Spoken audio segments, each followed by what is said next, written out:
안녕하세요. 답답한 이 마음을 누군가에게 속 시원하게 털어놓고 싶어서 이렇게 펜을 들었습니다. 세상 살다 보면 별의별 일이 다 있다고 하더니만 제가 이런 이야기의 주인공이 될 줄은 몰랐습니다. 친구 이야기다 생각하고 들어주세요. 저는 현재 식당을 운영하고 있는 50대 여자입니다. 이제 30 좀 넘은 딸이 하나 있어요.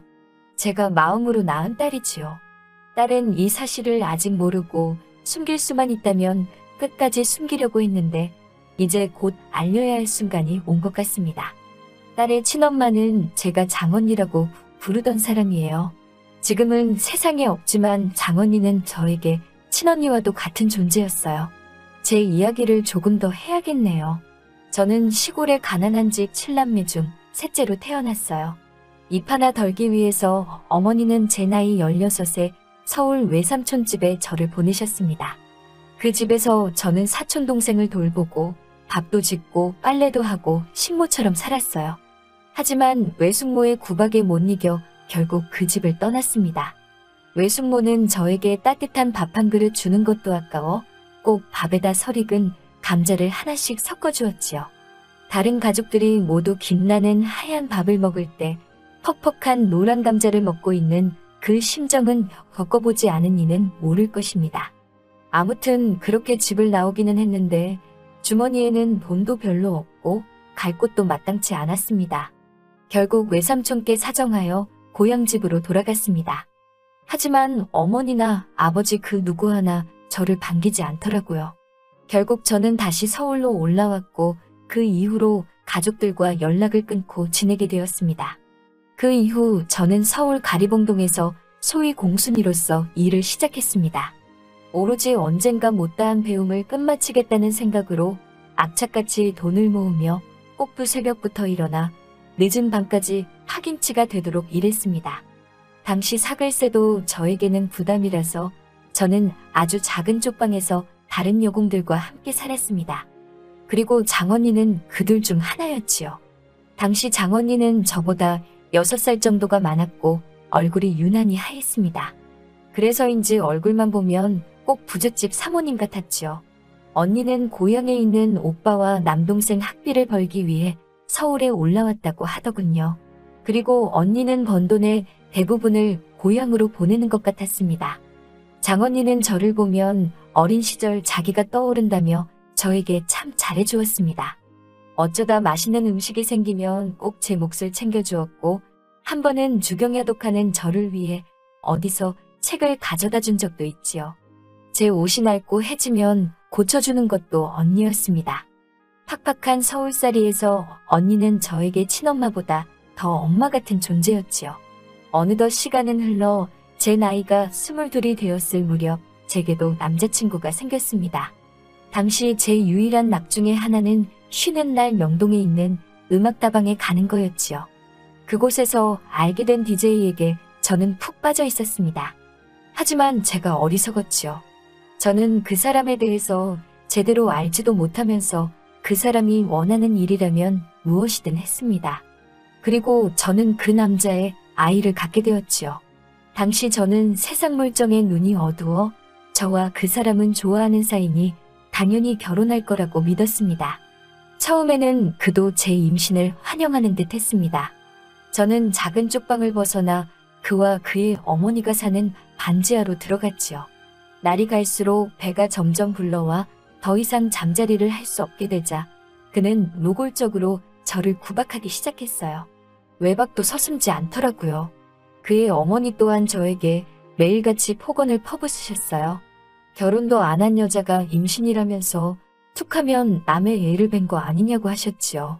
남산만한 배를 붙잡고 밥상을 차려내면 걷어차기도 일쑤였습니다. 이듬해 봄 저는 아들을 낳았습니다.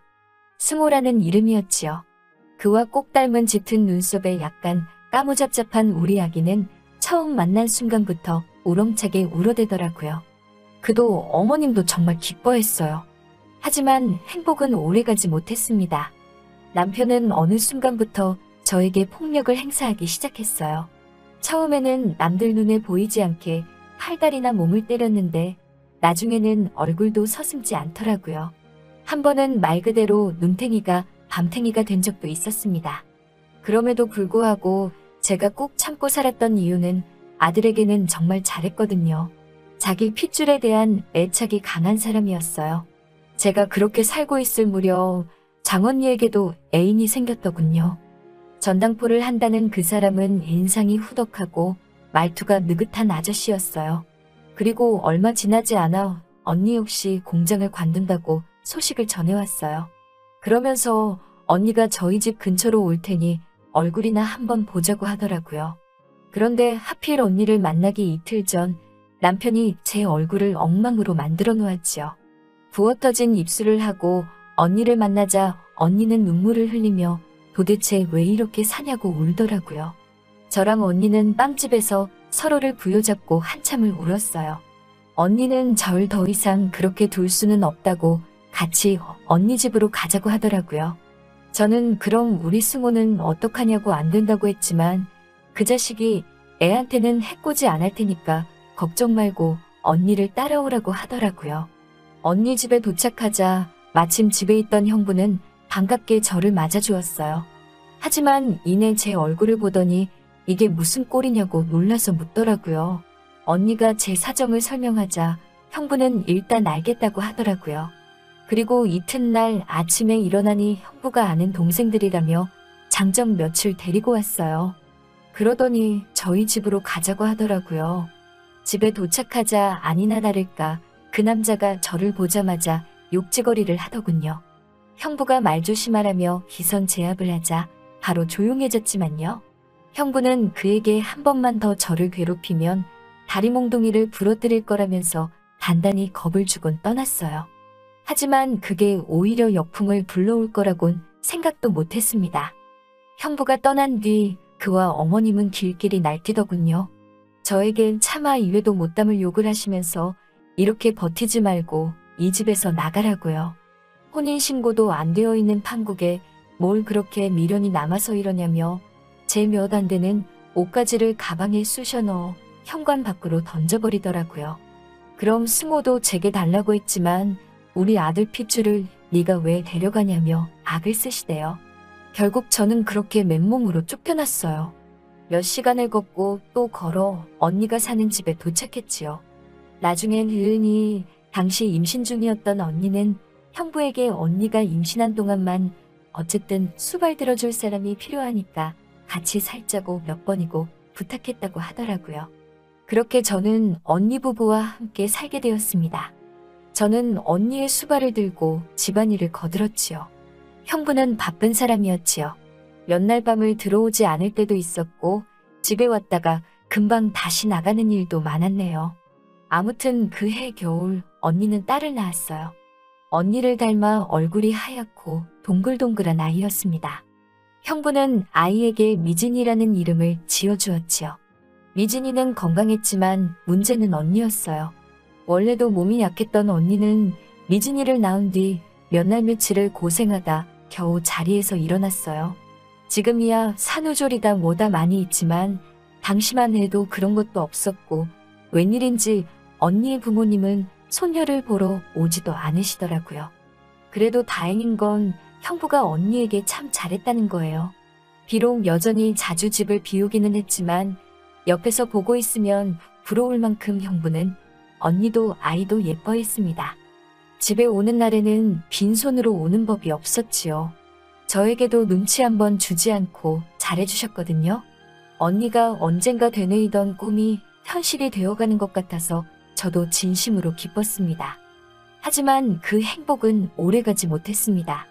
이제 막 봄이 온 듯 곳곳에 새싹이 올라오던 무렵 형부가 이틀째 집에 오지 않았던 어느 날 누군가 현관을 발로 뻥뻥 차듯이 두들기더군요.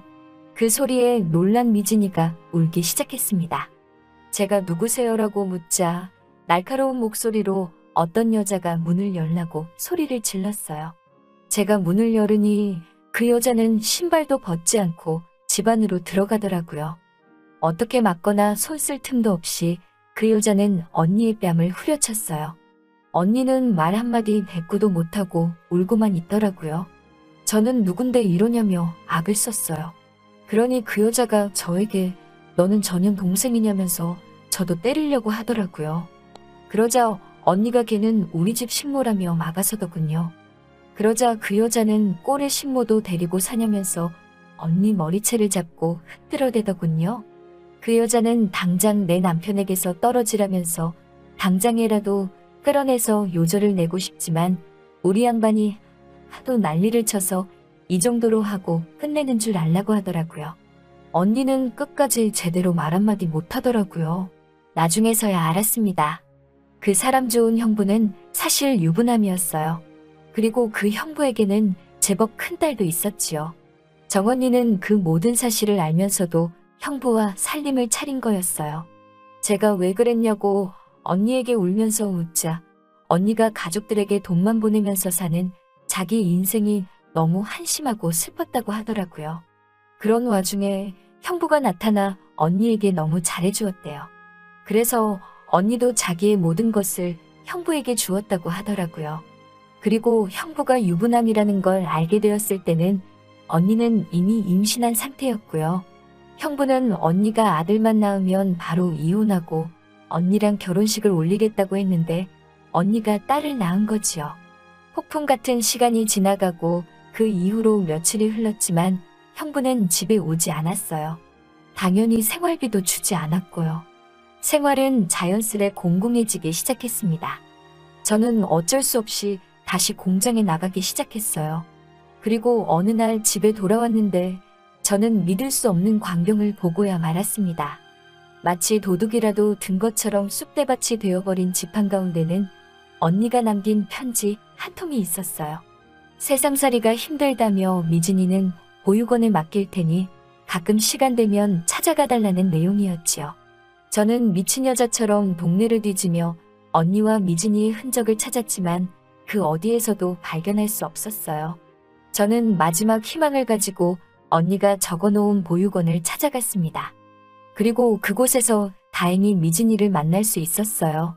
보육원의 사정을 설명하고 미진이를 데리고 나왔습니다. 그리고 제일 먼저 전당포로 향했지요. 전당포에는 모르는 사람이 있었어요.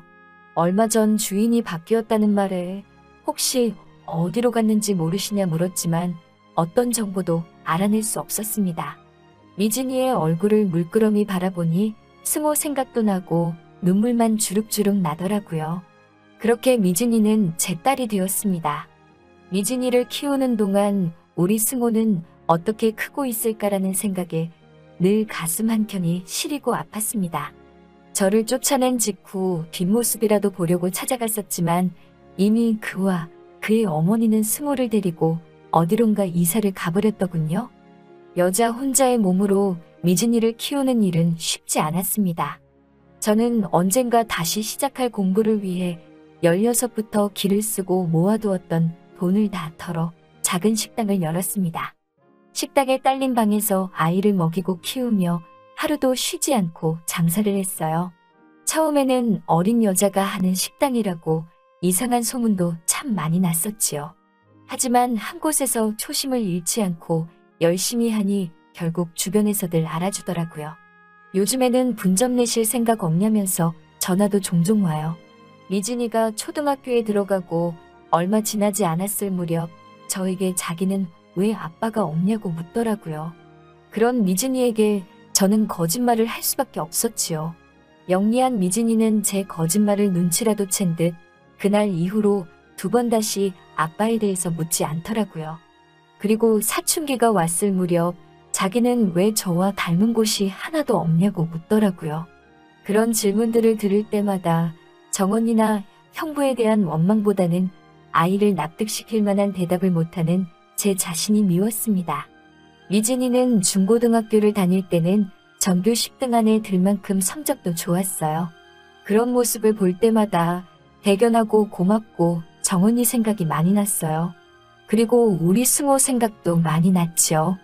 한 번은 딸이 자기는 엄마 없이는 못 산다며 고맙다고 하는데 눈물이 어찌나 나던지요. 미진이는 현재 서울에 있는 명문대를 졸업하고는 이름만 들어도 다 아실만한 큰 기업에서 경제연구원으로 일하고 있어요. 제가 살면서 제일 잘한 일이 무엇냐고 물으면 우리 미진이를 키운 일이라고 말할 수 있을 만큼 제 자랑이고 보물 같은 존재입니다. 그런 미진이가 얼마 전 결혼할 사람이 생겼다고 저에게 말하더라고요. 어떤 사람이냐는 제 질문에 남자답고 자상한 사람이라고 하더라고요. 시청 공무원이라면서 지금은 할머니랑 둘이 산다고 덧붙이더라고요. 그리고 며칠 전 상견례를 하게 되었습니다. 저와 딸 그리고 사위 될 사람과 시할머니 이렇게 넷이 모이는 조촐한 자리였지요. 딸이 사준 연분홍 투피스를 입고 먼저 도착해 앉아 있었습니다. 약간 상기된 표정의 미진이를 보고 있으니 남주길 너무 아까울 만큼 곱고 예쁘더라고요. 10분쯤 지났을 무렵 문이 열리면서 허리 굽은 할머니 한 분과 훤칠한 총각이 들어오더군요. 그때부터 왜인지 제 심장은 당장 밖으로 튀어나올 듯이 쿵쾅거리기 시작했습니다. 왜 이러지라는 생각을 하기도 전에 그 두 사람이 너무 낯익다는 걸 알아차렸습니다. 저는 치맛단을 움켜쥐곤 떨리는 목소리를 감추며 인사를 나눴지요. 가는 귀가 먹었다는 할머니는 눈도 좋지 않으시다고 하더군요. 그래서인지 저를 몰라보는 것 같았습니다. 그저 우리 손주를 잘 부탁드린다는 말만 몇 번이고 반복하셨어요. 그 시절 저를 내쫓던 어머님을 생각하면 미운 마음이 들 법도 한데 그런 생각은 전혀 들지 않더라고요. 그저 내 아들 승호를 이렇게 잘 키워줘서 고마운 마음이었지요. 엄마, 여기는 내 남자친구 승호 씨예요. 라고 소개하는 딸의 목소리에 제 심장은 발끝까지 추락하는 것 같았어요. 안녕하세요, 어머님, 박승호입니다. 잘 부탁드립니다라고 씩씩하게 소개하는 그를 쳐다보았어요. 코로 들어가는지 입으로 들어가는지 알 수 없는 식사를 하면서 저는 슬쩍슬쩍 그동안 궁금했던 것들을 조금씩 물어봤어요. 부모님은 어쩐 일로 오라고 묻자 어머니는 집을 나가셨고 아버지는 얼마 전에 지병으로 돌아가셨습니다라고 말하더라고요. 어머니를 원망하냐고 묻자 그런 순간도 있었지만 사정이 있으셨을 거라고 믿는다고 하는군요. 속 깊은 승호의 대답에 저는 큰 위안과 위로를 받은 느낌이었어요.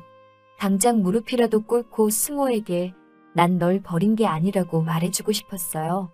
터져나오는 눈물을 억누를 수가 없었고 그런 저를 보며 미진이와 승호는 영문을 모르겠다는 표정이었지요. 당연히 저는 미진이와 승호의 결혼을 찬성하고 지지하고 축복해줄 생각이에요.